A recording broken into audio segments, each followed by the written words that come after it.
So that's made it a bit more accessible to people. And so this scholars group, and I thought these were all good guys, but I later found out, for example, I'll give you a couple of examples. So I got into this group. Stephen E. Jones started a forum, and it was in an archaeology bulletin board system that he'd set this up. So it was within an area that he'd already set up, which I thought was slightly odd. I mean, if we've got this site of academics, why haven't they got their own site, with a forum bolted onto it, because we had one for our UK forum, which I'd helped to set up in 2005. So I thought that was a bit odd. And then Jones would not talk about the free fall time or, of the towers. Well, they didn't fall. But the time that it took the towers to disappear, Stephen Jones didn't really want to talk about that. But to me, that was a bit odd, because you could see that was anomalous. You could prove it mathematically very quickly, very simply with the equations of motion, which I've talked about before. And but I just thought, oh, well, maybe he just, he's a professor, so he obviously has other reasons for thinking that's not as important as whatever he's talking about, And then certain things were being promoted, such as this thermite paper and the talk of molten metal, and then analysis of this dust that allegedly had come into the possession of the group through someone called, I'm trying to remember her name, I can't remember her name, Jeanette McKinley, I think was her name, and she'd got this dust sample from her window ledge. And then that was allegedly sent to Stephen E. Jones or something, and then he was able to get that tested, and that's when he said, "Oh yeah, we think it's thermite that was used," And I've written a whole lot about, again, even forgetting what we just talked about with the brilliance of the reaction. There's many other things related to that, and it becomes clear why they particularly chose thermite over, just some more sort of fancy named chemical or compound like RDX or whatever. If you study it, it becomes clear why they decided on this cover story. Thermite's, the name itself is almost branded now, especially with the 9/11 quote-unquote truthers. It's kind of like a brand. It's when anyone hears thermite, they don't think sparklers or railroad tie cutting things. They think, 9/11, that's what did it, and it's kind of, people don't realize that these things get embedded into people's minds, and the average person is just going to go float through life, and just pick up keywords. And if they hear thermite, it's no matter what, it's just going to muddy up the waters. And if anything, that's what it does. It keeps them further away from the truth. So you were kept busy too, you and Dr. Wood, while you were in this group. Can you just talk about that for a bit? Yeah, well, I suppose there were two things I'd mention in relation to that. Is that eventually what happened was, Dr. Judy Wood had started to get a bit of attention because she was posting a lot of evidence, basically. I think people were kind of looking at this evidence and thinking, oh, my God, yeah, what's that all about? I better go and check that out. And so I think that was starting to happen a little bit. And I think one of the people that first kind of cottoned onto this was Morgan Reynolds, and he was looking at it, because Dr. Wood was on her own at first, really. And then Dr. Morgan Reynolds, he kind of looked in, and I think in the end they got together and decided to write an article. And Morgan was very interested in the plane crashes, so he wrote an article about that. And Dr. Wood was very interested in how the buildings disappeared. So they wrote this joint article, but it was also kind of like a critique of Stephen E. Jones as well, because they were trying to talk about the evidence that he didn't want to talk about, and he was trying to minimise and ridicule and this sort of thing. So they kind of put that all out, and that was August 2006 when that happened. And they called the article, they originally called it "What's Wrong with Stephen E. Jones" or something, but then they decided that perhaps that, a better title would be "Why Did the Twin Towers Completely Disintegrate?" Because Jones had written this paper called "Why Did the Towers Collapse?" or "Why Did the Towers collapse?" And then he changed it to "Why Did the Towers Completely Collapse?" because he had to acknowledge that there was basically nothing left of the buildings, or very little left of them commensurate with the original size. And so really I began to see that there was something going on in relation to what Dr. Wood was posting. And then I eventually heard this sort of, it's now almost within our circles, it's become almost sort of famous when this Jim Fetzer character, he decided that he had to back Dr. Wood and give her a platform on his podcast thing, which was, I think, an auspicious day, which was November the 11th, 2006. So, of course, that's the anniversary today, because that was, so that was 8 years ago now that happened. 8. And I remember seeing some emails where Dr. Wood expressed some surprise that Fetzer had actually seemingly changed his tune, having ridiculed her for several months or weeks or months, and said, can't talk about this no planes nonsense, and all this.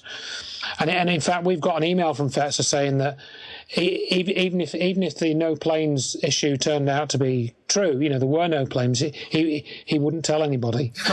We've actually got that in email from him. Well, it's funny because you listen to any of his presentations, even in the time that he was supporting Dr. Wood, and there's always a thing or two there that he makes sure to say a certain way, or he brands something, or he twists, even like nobody really put his back against the wall. He has that kind of personality, it seems like, where somebody can just like, I mean, to me, he's that type of character where you're just like, there's something you're unsure, but you didn't want to say anything, and to you guys, it must have been like, well, he's helping us, I guess, but he's not. Right. So we might as well, if he's gonna, he was on mainstream TV. So hey, if I can associate with somebody that could possibly put me in that position, I think that it'd be a sacrifice. But then again, he's gonna spin your information, and that's exactly what he did he not? Well, you got it down to a T there. I mean, that's what I tried to write up in the book, in the 9/11 Finding the Truth. I wrote up all that and put all the evidence there. And it's quite long-winded, but basically, yes, what he did was, the way that it unfolded was, I started off and I was posting stuff on these forums. So somebody was tracking what I was doing, I think, and they thought, this guy's got half a brain and he might be able to convince a few people, Just half, eh? Yeah, just half, And so we need to get him roped into this group, make him feel important, because Fetzer then split from Jones and invited me onto his so-called steering committee for this group. Steering, for sure. Steering. Oh, yeah, steering committee. That's when, I'm important now because I'm on the steering committee, folks. I'm a valued, intellect or something, and so I mean, that didn't really have any effect on me. I didn't feel important. I just thought, well, if he invites me, I'll go on it, but I don't really know what he's supposed to do. All it is a flipping website. It's, you don't need to steer a website. You just put stuff on it, and that's it. And they didn't really do anything. They didn't do any when Fetzer had split from Jones and formed the 9/11 Scholars, and Jones formed this group called 9/11 Scholars for Truth and Justice, and that was quite a chuckle, actually.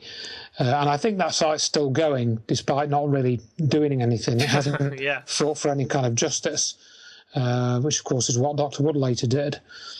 And so, I thought, this is kind of... I knew there was something going on, but I just kind of thought, well, it's probably just how things are. I didn't. This was in 2007, really. It's kind of hard to believe and piece together that there's these people that seem to be helping you and seem to be genuine, but at the same time, they're just. It's an eerie feeling, and we all experience it in our own lives. When you thought you knew people, and it turns out they were just using you for whatever purpose. So.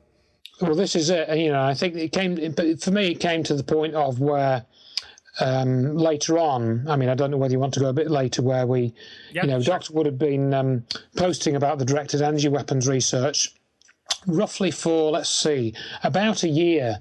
And she'd been gathering more evidence, more pictures, some of the seismic data. And this is all on her website, drjudywood.com. And you can go and look on there and follow the links and so forth.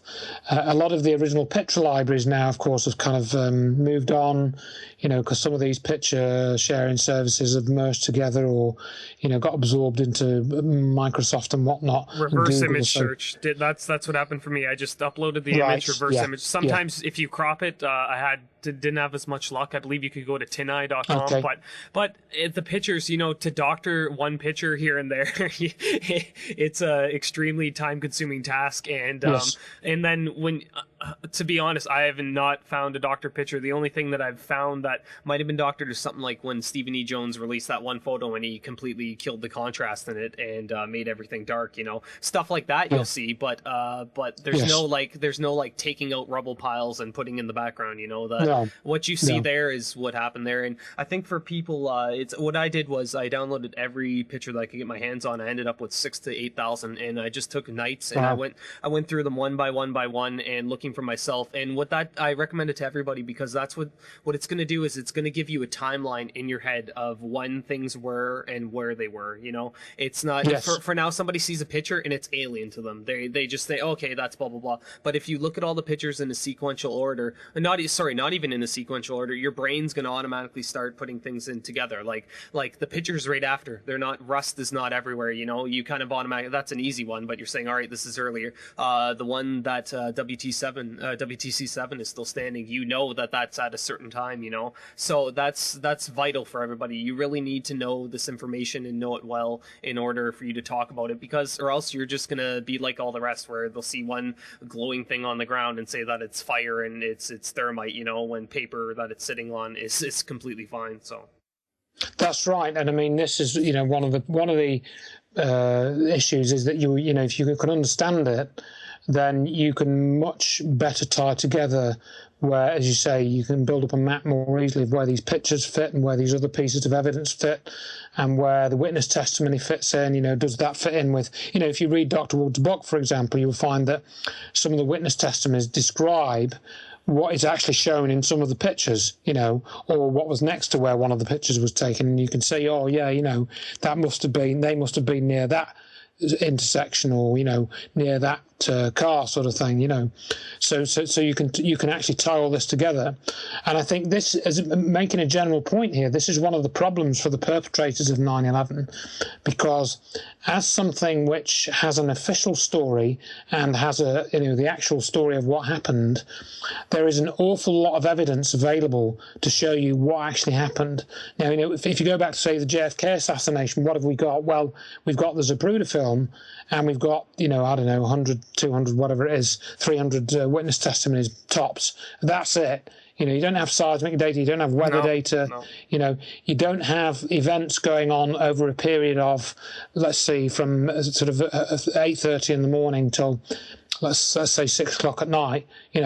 The Kennedy assassination was over, in 10 minutes or something? Oh, yeah, you didn't have people climbing all over taking pictures of the crime scene either. Exactly. The crime scene was destroyed practically. They took the limo Pretty away, much, so it's a lot harder to contain information now. And this is the age before cell phones. People think, well, wouldn't they have known? This was before the cell phones on camera back then. Oh, God, you wouldn't use them. Even the cameras, or the cell phone, or sorry, I reversed it, but the cameras on cell phones, but even the cameras on cell phones that just took pictures, they were awful. You wouldn't get anything. You would, especially to sit there and have to focus. It just didn't happen back then. Yeah, I mean, I said some of the cameras are pretty basic. I mean, there's some quite good ones then. One of the ones that comes up is the Sony Mavica camera, which was, I think there's one of the particular 9/11 pictures, which has, some people have tried to attach question marks to it, was actually taken on one of these Sony Mavica cameras, and they were special because they had a 3.5-inch floppy that you could put inside them. so that time was one of the only cameras on the market which you didn't have to buy an expensive kind of storage format for, and you could just put floppy disks in it. Well, it was so that was a technology then. You were looking at sort of 640 by 480 tops resolution almost. You might get up to, I mean, I had a Kodak camera then which was 1 megapixel. I had a DC 210 Plus which was 1 megapixel. That was the sort of images back then that you were dealing with. Exactly.